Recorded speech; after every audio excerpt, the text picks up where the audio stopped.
Before the video begins, I would like to wish a very happy birthday to Miss Liberty 1776. I hope you've had a wonderful day. And if you'd like your birthday shout out, check out Patreon. But for now, it's time to get comfortable and let the darkness take control. This happened when I was 11. That was at this point well in excess of 40 years ago, so the fact that I remember it so clearly should tell you just how deeply it affected me. My family has a lot of mildly sensitive people in it. For most of us, it's just when we're kids, and by the time we hit double digits, it's long since gone. But that was not the case for me. I was definitely much more sensitive as a child than I am now, but I still seem to be able to pick up on a lot of things that other people don't. Anyway, back then I was still fairly sensitive, and that does have reference to this story. What happened was that my mother had played musical chairs, the religious version, my entire childhood, and when I turned 10, she landed on the chair for the Mormon religion. Nice people for the most part, but I am not an at all religious person and never have been. But my mother decided to sign me up for the church summer camp. She was going as a counselor, so she was there as well. Well, in the classic vein of every summer camp ever, there was a story that was told about a ghost in the woods. The story basically said that the woods were haunted by the ghost of a young man who had drowned after falling off a dock out on the river just a little ways into the woods. In a fit of the usual preteen idiocy, my cabin mates and I decided that we were going to sneak out on the last night to look for the ghost in the woods. Of course, none of us expected to find anything, but it was something creepy and fun to do. So at about 10:30 that night, lights out was at 9, the 10 of us slipped out the back window of the cabin with one flashlight, and absolutely no idea which way we were heading or anything. Needless to say, we got hopelessly lost. Tell them it was just a bunch of 11 to 12-year-old girls fumbling around in the woods at night trying to scare each other. It had been a near full moon when we left the cabin, but not too long after we got into the woods, the moon disappeared, and suddenly it was very, very dark, and we didn't have enough flashlights. As we all started to kind of realize just how screwed we were, and that this very fun idea had not actually been very smart, things started to get creepy. With the lack of light, we decided to walk in a single line so that no one could get lost. Each of us put our hands on the shoulders of the girl in front of us. I was actually the first one in line because I was the one who actually remembered to bring a flashlight.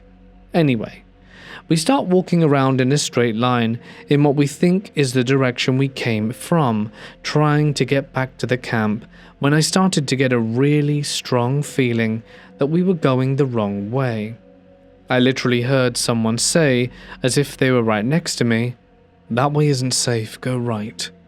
It was a male voice, and as I have mentioned, there's 10 of us out there and we're all young girls. This was not the voice of anyone in our group. Anyway, following my sensitive gut feeling, I listened to the voice. I just had this feeling that it could be trusted. Anyway, at first I didn't say anything to the rest of the group about hearing the voice. I certainly didn't tell them that I was following its directions until the third time I heard it. Of course, we all evolved into a group of terrified screaming children for about 20 minutes or so, but then we realized that no matter what else was going on, we really needed to get back to camp. So we lined back up with our hands on each other's shoulders and proceeded to walk again. I continued to get the feeling and whispered directions, but the other girls started experiencing things as well. None of them heard a voice, but what they did experience was the sensation of a hand on one shoulder or the other, gently pulling them left to right. And it was never just one of them, it would literally be the entire line of us that would gently be pushed one after the other. As I said, it was not a shove. It was a gentle push to make us move off the side. This happened to all of us at least 24 times over the course of the next several hours as we walked through the woods trying to find our way back to camp. We were located somewhere around 4 a.m. and escorted back to camp, at which point we are all babbling hysterically, and one of the counselors had to sit us all down and get us all to calm down before they could even get the story straight out of us.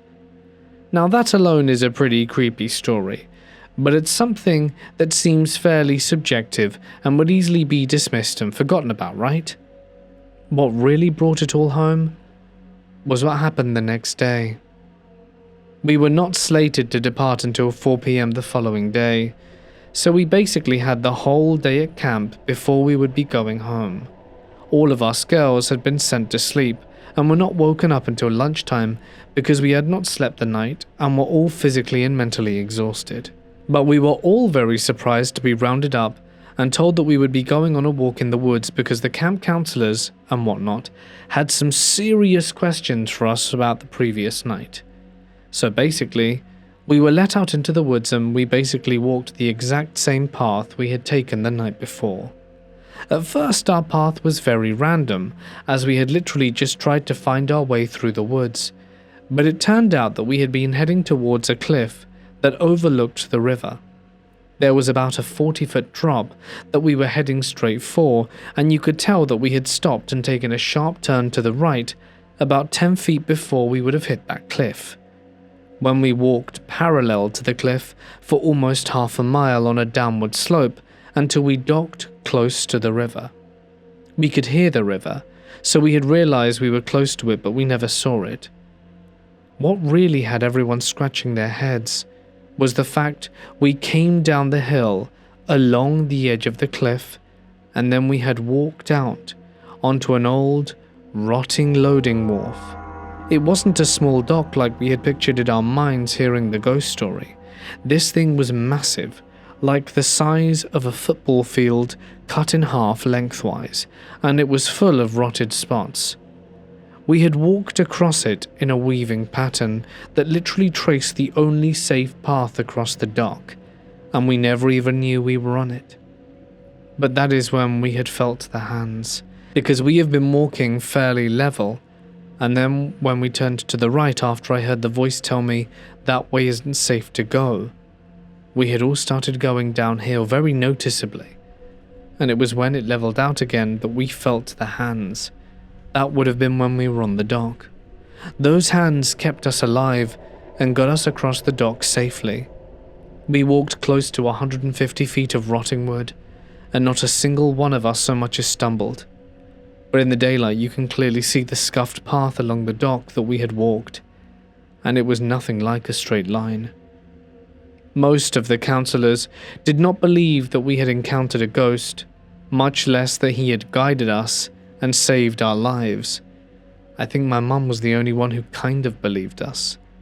They all just said that we were incredibly lucky, and they were going to let our parents decide what our punishment should be, as they would be informing all of them about our little midnight escapade. That's pretty much it. I never went back and never heard from any of the other girls again, since none of them went to the same church that I did. That's not my only ghost story, of course, but it's definitely one of the strangest things to ever happen to me. This happened years ago when I was a teenager, during a long drive through a remote stretch of the northern Maine woods. My mother and I had taken a back highway that cut through miles of timberland. It wasn't the kind of road people used unless they really had to. Small logging towns sat hours apart, and for long stretches there was absolutely nothing but forest pressing in on both sides. That night, the weather turned bad. Rain was coming down in heavy sheets. The temperature had dropped too, cold enough that mist had hung low over the ground. The trees along the highway were tall spruce and pine, packed so tightly together that our headlights barely reached past the first line of trunks. For almost 40 miles we hadn't passed another car. About halfway between two tiny towns, the road curved slightly and ran alongside an old, overgrown logging trail that disappeared into the woods. A narrow creek ran somewhere out there too. I remember hearing it later when we rolled the window down, but at the time all I could see was the forest and rain. Then I saw someone standing at the edge of the road. At first I thought it was just a trick of the rain or a road sign, But as we got closer, the shape became clearer. It was a man standing on the shoulder, maybe a foot from the asphalt, angled towards the road like he was about to step out in front of us, and my stomach dropped instantly. He was wearing a dark green canvas jacket that looked soaked through, and a pair of muddy jeans tucked into heavy work boots. The clothes looked old, like something a logger might wear, and they hung stiffly on him as the rain poured down. He wasn't moving. As we got closer, the headlights lit up his face, and that's when I realized something was horribly wrong. The entire left side of his face looked destroyed. Not just bruised or cut, but destroyed. The skin looked torn open and crushed like it had been dragged across pavement. One side of his jaw hung wrong, and there was dark blood soaking through the collar of his jacket. Even the left side of his chest looked flattened and mangled under the fabric. The closest thing I could compare it to is roadkill. But the strangest part wasn't just the injuries. It was his expression. He wasn't panicking or waving for help. He wasn't even reacting to the truck barreling towards him through the rain. He was just staring at us completely blank. His eyes followed the truck as we passed, like he was watching us from very far away. For a split second, our headlights lit him up fully, and I remember seeing the rain hit his face and run through the blood on that ruined side of his head. And we drove past him. I twisted around in my seat to keep looking through the back window, and the shoulder on the road behind us was now empty. I felt a cold wave of panic crawl up my spine. "Did you see that guy?" I asked my mum immediately. She took a moment to answer and then said, "Yeah." We slowed down for a little, both of us looking in the mirrors, half expecting to see someone stumble onto the road behind us, but there was no one there. My mum has ridden motorcycles most of her life, and after a few minutes she said something that made the whole thing worse. She said the injuries looked like exactly what happened in a high-speed motorcycle crash, like when someone had been thrown across the pavement. We tried for years to search for fatal reports that happened on that stretch of road, but nothing ever came up. I live in central Ontario, Canada, and one summer, about 3 years ago, I had taken a job opportunity in a small town up north in Muskoka. The town itself was quaint and surrounded by woods. I worked in town during the day, and by night I would leave work to stay at one of the cottages owned by my boss and the business owner I worked for. The cottage I stayed in was shared by the owner and 3 other employees, surrounded by trees and forests with other cottages spread sporadically around the area. The property had the cottage on one side perched up on a rock face, with a large set of stairs leading down to the lower section of the property that sat right along the local lake. On the lower section of the property, there was a boathouse followed by a sauna and a small separate building nearby. We worked long days, from morning till dusk, and would often use the sauna as a place to unwind and relax together. The sauna sat right in front of the lake, so it was great to get real warm and toasty in the sauna and then walk into the lake to cool off before jumping back into the heat. One night, after a long day of work, I had arrived back at the cottage at around 11 p.m, feeling more stiff and achy than usual. It was that night that I decided it would be a good night for some time in the sauna. I asked the others that I stayed with if they wanted to join me, but there were no takers, as they decided to have a few drinks that night instead. That was no problem for me. I still wanted to go and take a solo trip down there instead, and after grabbing my swimming trunks and towel, I headed out and walked down the large flight of stairs past the boathouse and arrived at the sauna. I turned the sauna on and took a seat to unwind in the heat. After about 10 minutes of heat and steam from stoking the rocks with water, I had felt it was time to cool off and reset myself. I opened the door to the sauna, and the warm light from the lamp was illuminating my way.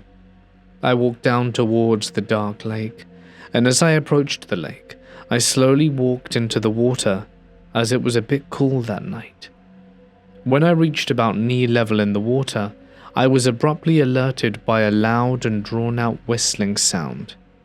I stopped dead in my tracks, full body tingling with goosebumps, and scanned the area for what that possibly could have been. But there was nothing but trees, darkness, and the small amount of light illuminating from the sauna. In my mind, I was searching for logical answers, and assumed it was a local animal, or perhaps one of my roommates trying to play a prank on me and scare me as a joke.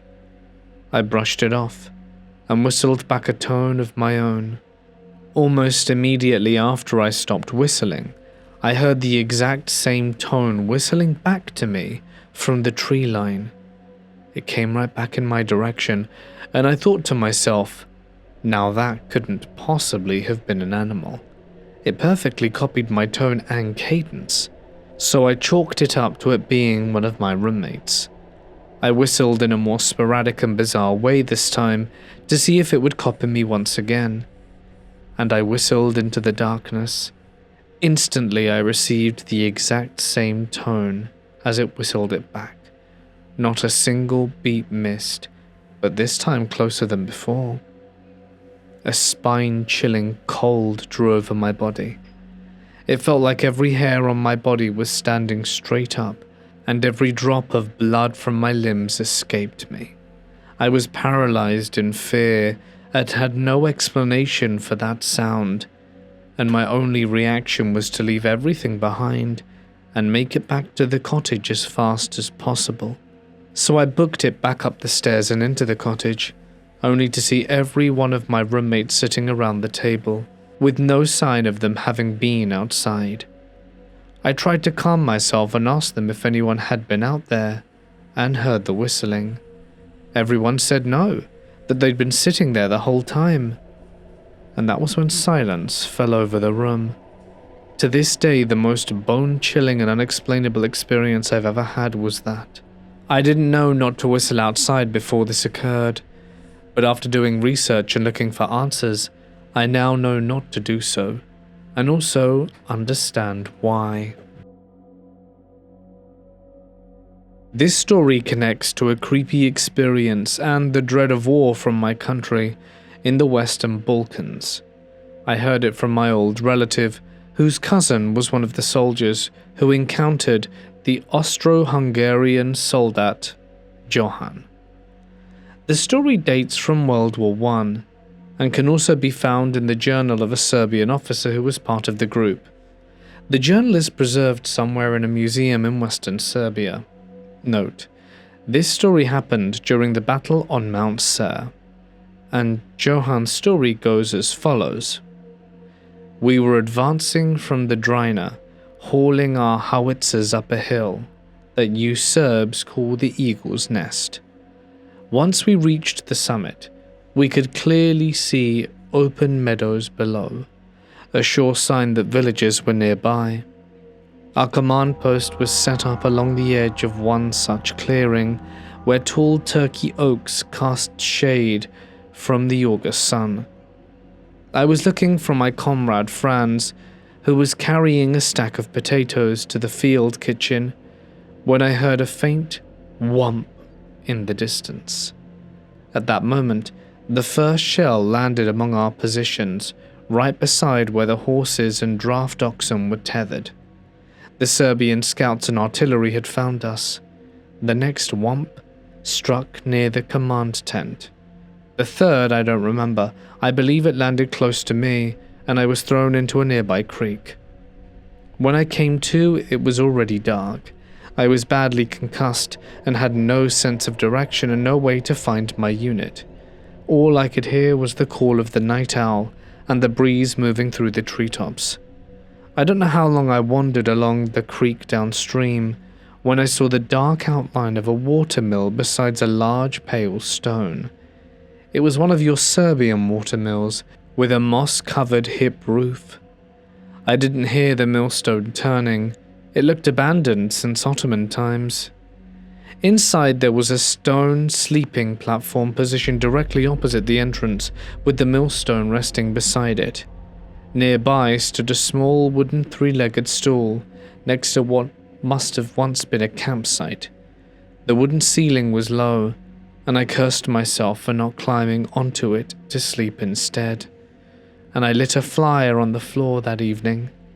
I must have fallen asleep partially from the pain and partially from listening to the fire crackle. It was past midnight when I awoke and opened my right eye. I thought I saw something dark poking at the flames, and I assumed it was from shelling. Then I opened both eyes and saw the face of a young woman with black hair, wearing a black military coat that I had never seen before, staring into the fire. I couldn't see her legs because she was crouched low.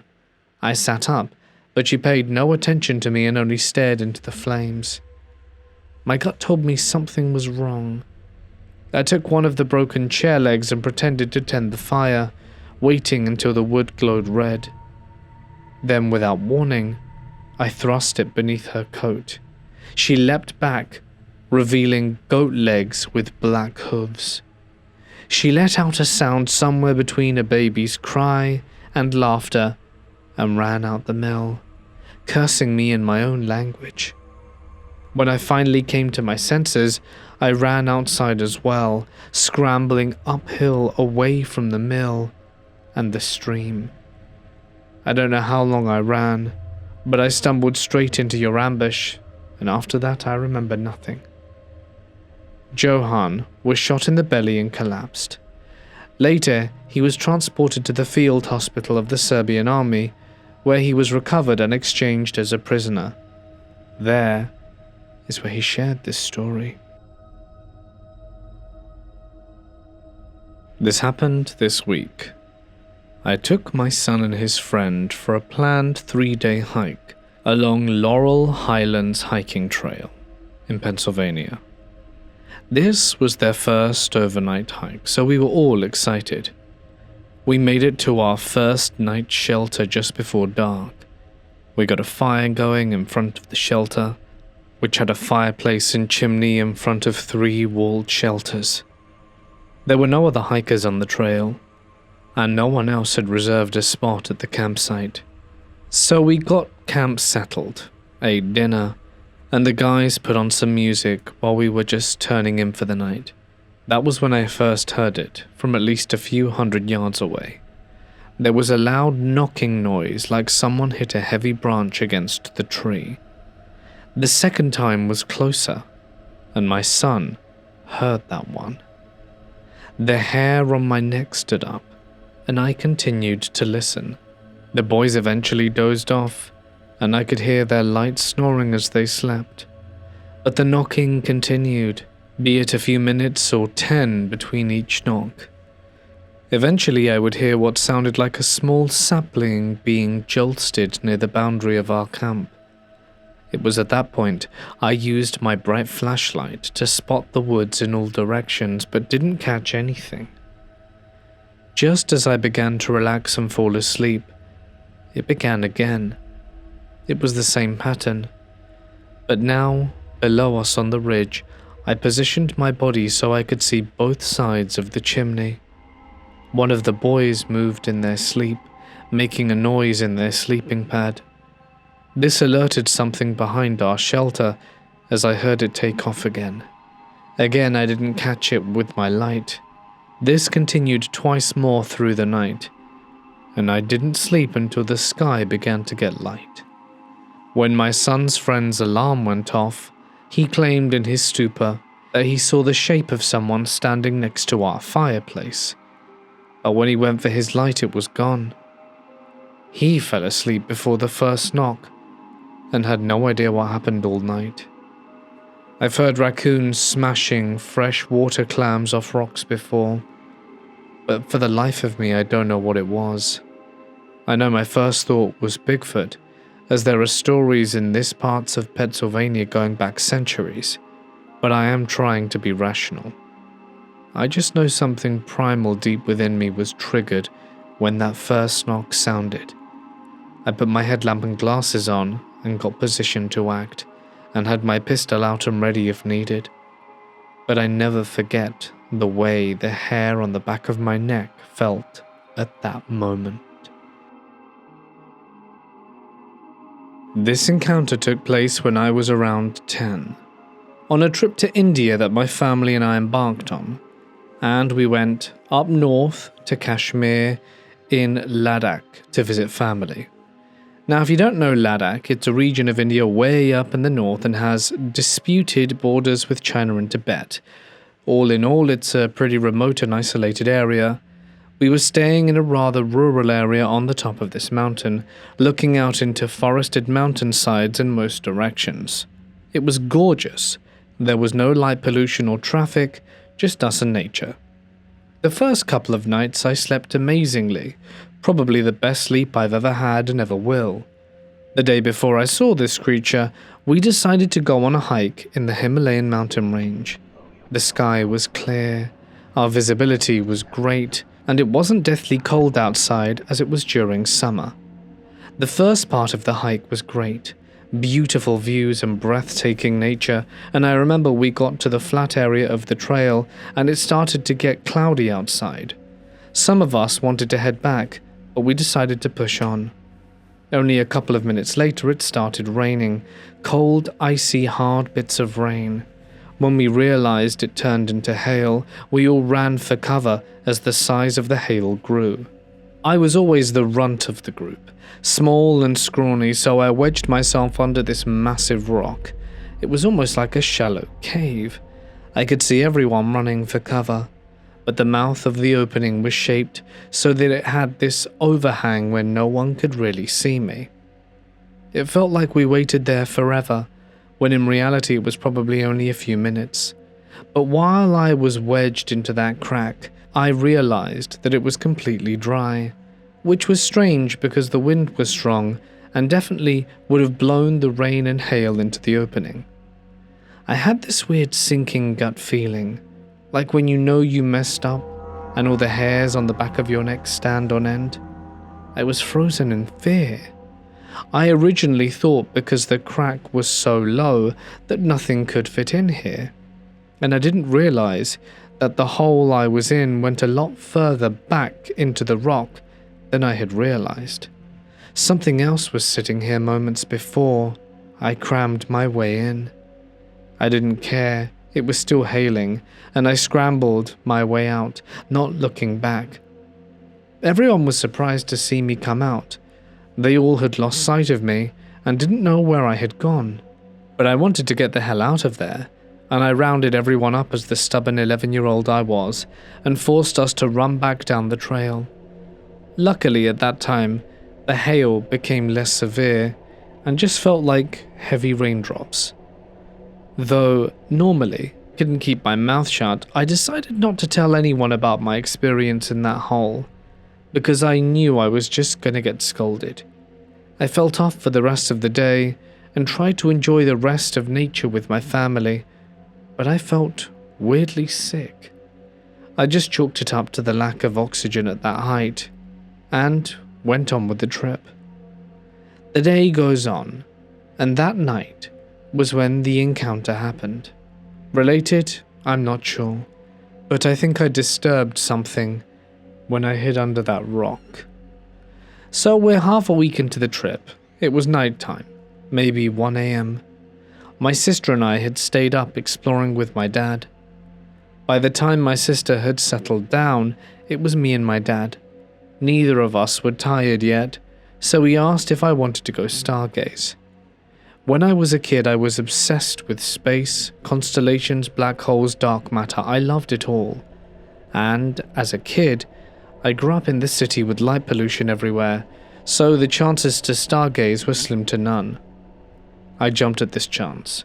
I didn't really want to go anywhere outside our safe lit area, but nothing was going to stop me from seeing these stars, even if I felt a little off about it. We had to walk a few yards away from our house because even the light there could hinder us from seeing the full extent of the night sky. A little to the left of the house there was this opening. Remember, I'm on the top of a low mountain, so the opening was literally a path that led off this cliff with shrubs on either side. This was the perfect area to stargaze, because as you reach the end of the path, there are no trees to obstruct your view, and the plants on either side nicely block out any light from behind you, so of course that's where we went. It was dead silent. No wind, no crickets, which was very weird, just the gravel crunching under me and my dad's feet. I was too engrossed with counting all the constellations I could recognize to realize the silence that had fallen over us. At this point, we're about 1.5 yards away from the actual drop-off, and we don't go any closer for safety reasons. The next part I remember so vividly without a doubt. My dad had his flashlight on so we could watch our step as we got closer to the edge, and out of the dread, quiet silence there was this rustling noise in the bush off to our right. We both stopped, and my dad turned his flashlight to the bush, and this dog thing peeked its head through. I say dog thing because that's what my child brain immediately reverted to when I saw this creature. But it looked off. Its face was so insanely human that I felt like the eyes were boring into my soul. You know that reflection that animals get in their eyes when the light hits it in a certain way? This creature didn't have that. Just 2 pits of matte darkness. I got this weird chill up my spine, like one of us wasn't supposed to be there. Whether it was my dad, I, or this creature, I couldn't tell. Now, I've been to India a lot, and the cities have stray dogs everywhere, and I love animals probably about as much as I love space, so I would pet, feed everyone I could. In my 11-year-old animal-loving mind, this creature was a dog that could be my pet like every other, and I ignored that gut feeling that I had assumed I was feeling because of the lack of oxygen at the height we were at. So I reached out my hand as if to pet it, and it moved a little more forwards. And that's when I could tell that this dog was a really weird dog if it even was one.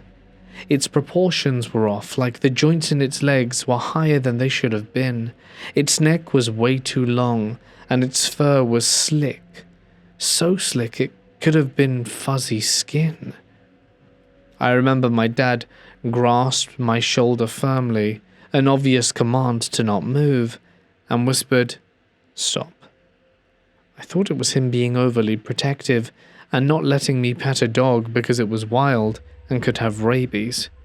So I turned around to look at him and say something, but stopped, because I saw the look he was wearing on his face. It was pale and ashen. He was uneasy, scared almost. I'd never seen him look like that. So that's when I got a little freaked too. He simply said, "Don't pet that thing."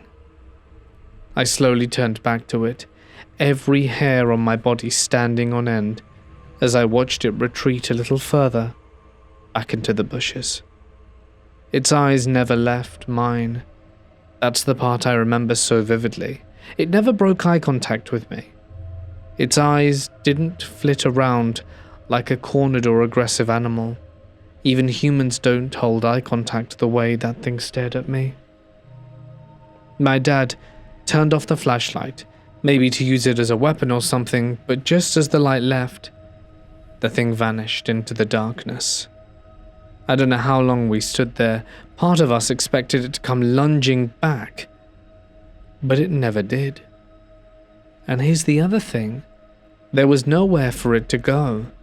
As I mentioned earlier, we were staying on the top of a mountain, a low one but still a fairly steep one.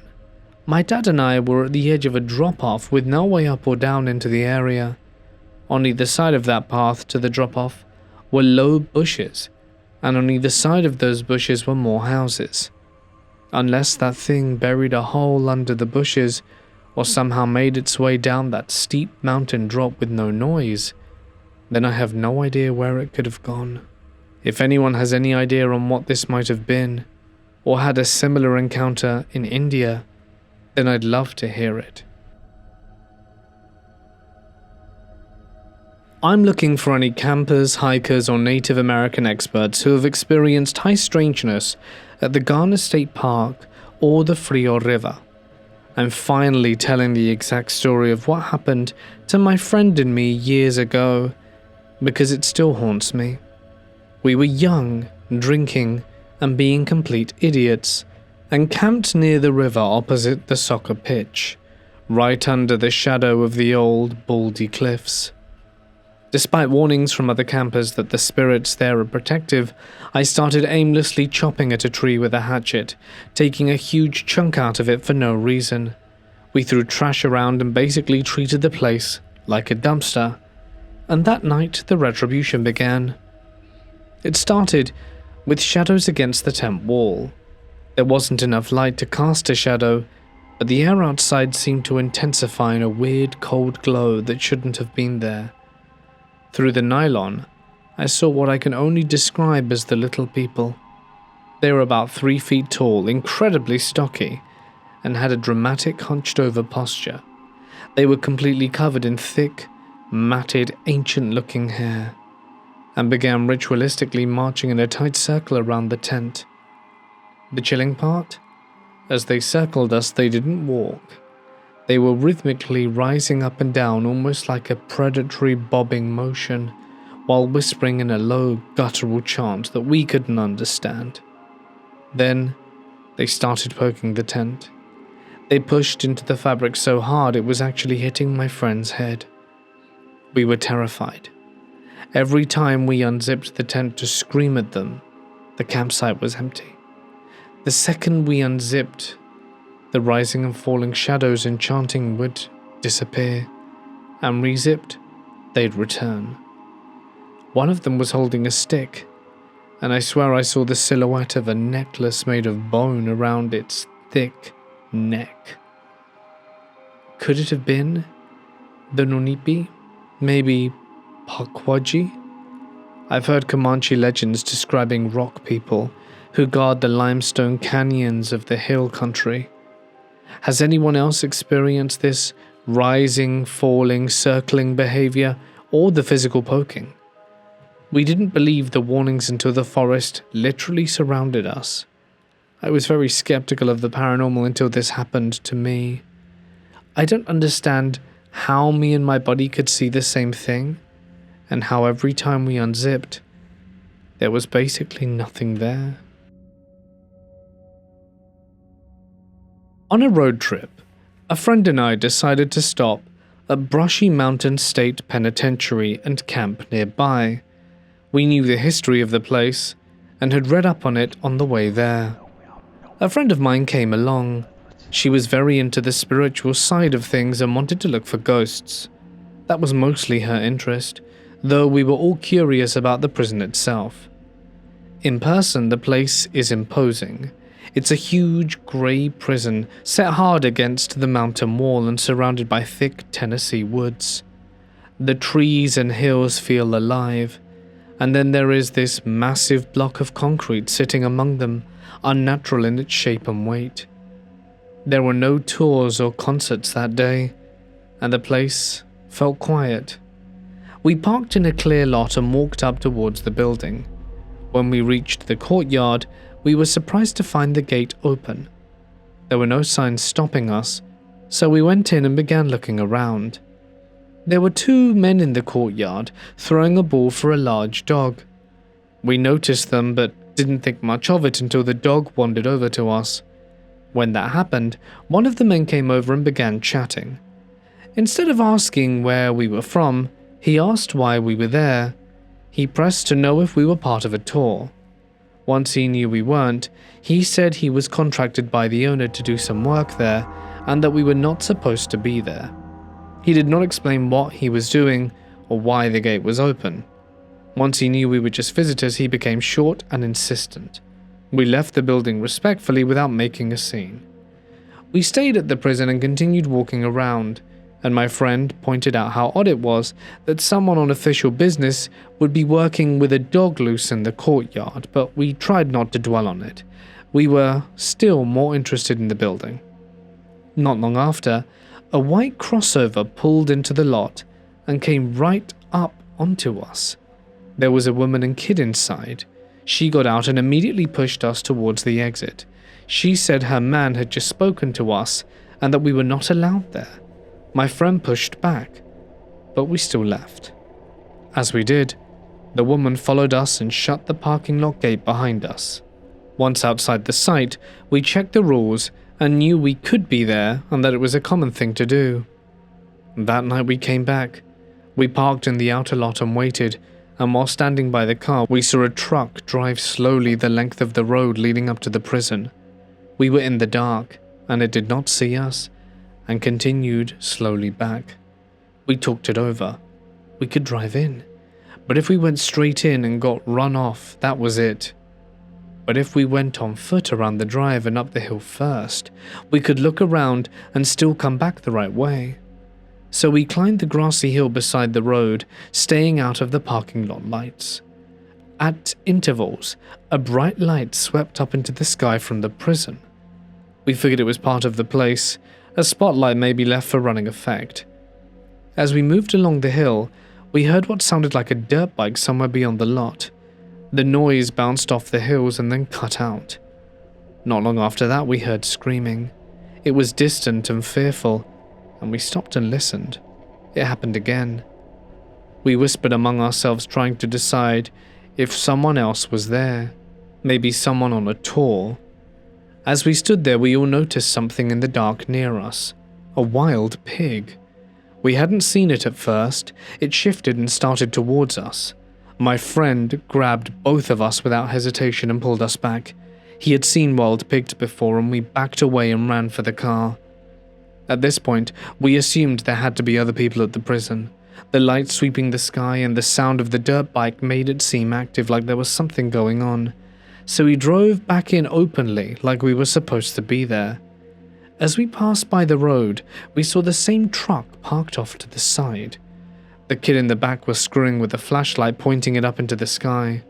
The man was behind the truck running a chainsaw, and the woman was nearby in her white crossover watching the road. She pulled out quickly and blocked us, rolled down her window, and immediately threatened the police.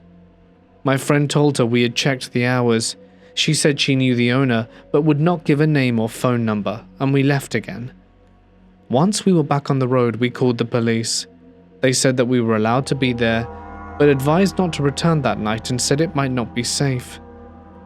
We never found out what those people were doing. Nothing that happened on its own could have meant much.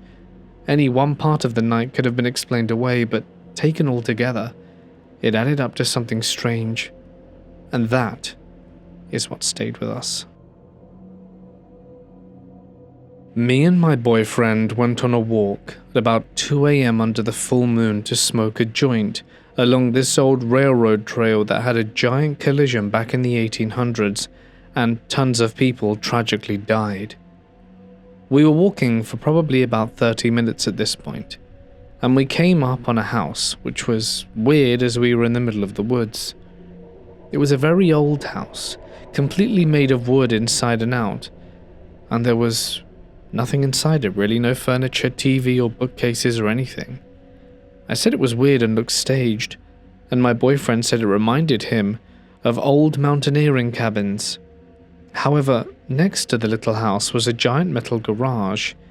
We didn't see any cars or anything, and as we were looking, I suddenly got the feeling that we shouldn't be here and that we were intruding. As we were standing there, suddenly the smell of alcohol became so strong around us, and this was after a few minutes we had already been there. It kind of smelled like an old drunk man yelling at our face. The hair was literally standing on the back of my neck and I got chills. It smelled so strong, we both were suddenly feeling dizzy, and he took my hand and we ran off. 20 feet down the path, it sounded like someone racked a gun, and even my boyfriend said it sounded like someone kicked open a wooden door by force. Every time we stopped, the smell would slowly start to come back. I almost wonder if it was a spirit protecting his privacy out there, as there was no reason for a house to be out that far.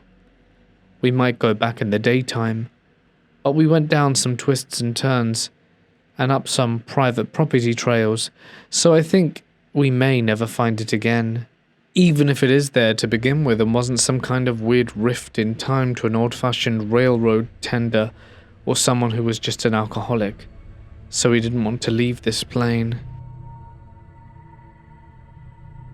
A few months ago, my partner and I went out to Joshua Tree for about a week after we drove down to LA for a concert. We've been to JT 4 or 5 times, so we aren't strangers to desert life. So the house we were staying in was south, bordering the park at the base of a massive rock piling / mountain. It was about half a mile from the main highway, and the closest house that I saw people in was about 1,000 feet away, and I only saw people on the final day we were staying there. We got into the Airbnb just as the sun was setting, and immediately the house felt kind of off. We unpacked, and neither of us said anything at this point, but as the clock hit about 10 p.m, the vibe in the house completely changed from weird to bad, like scary bad. We both felt like we were being watched, and the air just felt heavy. We went to bed, and when we woke up things felt pretty much fine again. Cool. So we go about our day and end up at the house just as the sun is starting to set. I make dinner, 10 p.m. hits, and the vibes shift. I can't sleep this time, so my partner goes to bed, and I stay up in the living room writing and scrolling on my phone. Then at about 3 a.m, I heard whistling. Not just a few little wind whistles. I'm talking at least 6 seconds worth of a song, whistled by lips. It was coming from outside, and after testing it the next morning, it must have been right outside the living room, because you couldn't hear whistling beyond 15 feet away from the window. Anyway, I immediately go into fight or flight mode and sit up, awake until the sun comes up with my pistol at my side. Next morning I'm freaked out. I go look outside in the sand, and there are no footprints. I test for the whistle volume and realized it must have been close. We do, however, find on the opposite side of the house some rather large paw prints. The only thing is, they don't look like back legs. Maybe it was walking so synced up that it was stepping in its own paw tracks? I don't know. There were also clearly coyote tracks up the driveway that were older, and you could see 4 clear prints. So these large prints came down out of the rock hills behind the house and went right up to the Airbnb side door into the bedroom and then vanished. It still freaked the hell out of me. As we were leaving for the day trying to figure out what the hell I heard and what the actual hell is up with the tracks, my partner calls me from the other side of the house. A roadrunner showed up out of nowhere. Like, my partner looked down and it was just there, standing right next to them. It looked and went off again. It had a crossed beak and was mangy looking, and had these huge eyes that were just constantly scanning everything. It's like when you look at an animal and can see what they're thinking. This bird was sentient. It was the strangest feeling. We thought it was sick or injured because of the beak, and called a wildlife rehab place who told us to catch it if we could and bring it to them. So we tried for a while, but it was just a little too fast. We left it uncaptured and spent the day doing other things. We decided to spend most of the night out to avoid the house, but finally ended up back well after 10 p.m, and the vibe again was heavy. I had found some spare sheets and had covered all the windows that didn't have blinds, which helped a little bit, but the feeling of being watched just wouldn't go away. That night again, I was restless, and in the living room, and heard a whistle. This time only 2 short little burst whistles, but they had the same human-like tone to them than the first night. I also heard this strange rustling outside, so I again stayed up until the sun came up, went outside, and couldn't find signs of anyone being there, nor any animal tracks. We spent that day at the house just trying to relax, and just as late afternoon turned into evening, the same roadrunner showed up again. I take the chance to try and catch it, but it's too fast. But this time it's doing its thing. It would run maybe 10 feet, stop, turn around, and look at me with its huge eyes and just wait. Just wait for me to get close enough to grab it and do the same thing, over and over. Before I knew it, I looked up, and the sun was starting to set, and I was almost standing in the foothills of this rock mountain. The bird led me into the foothills away from the house, and I was too focused on catching it to notice. I realized where I was, and was like, nope, this is weird, and turned around. And the bird followed me, and tried to get my attention like it wanted me to follow it. I have never had a wild animal do this to me. I got back to the house and the roadrunner was just sitting at the top of the driveway towards the hills watching us. I felt unnerved, and this was when it really hit me how sentient that thing felt. I know that it knew what it was doing. I can't explain beyond that. We had slept that night, and things were mostly quiet. We left the next morning, and as we took the trash out to the dumpster, we noticed a single human footprint in the sand at the dumpster. No boot or shoe or prints leading to it. Just one single human footprint in the sand. And if you know the area, you know that no one walks barefoot out there. It's spider hole, scorpion den, snake country, not to mention the rocks and cactus quills that would not be pleasant to walk on. Anyway, that was when we left. We looked into it later and read something about the area being notorious for skinwalker encounters and folklore.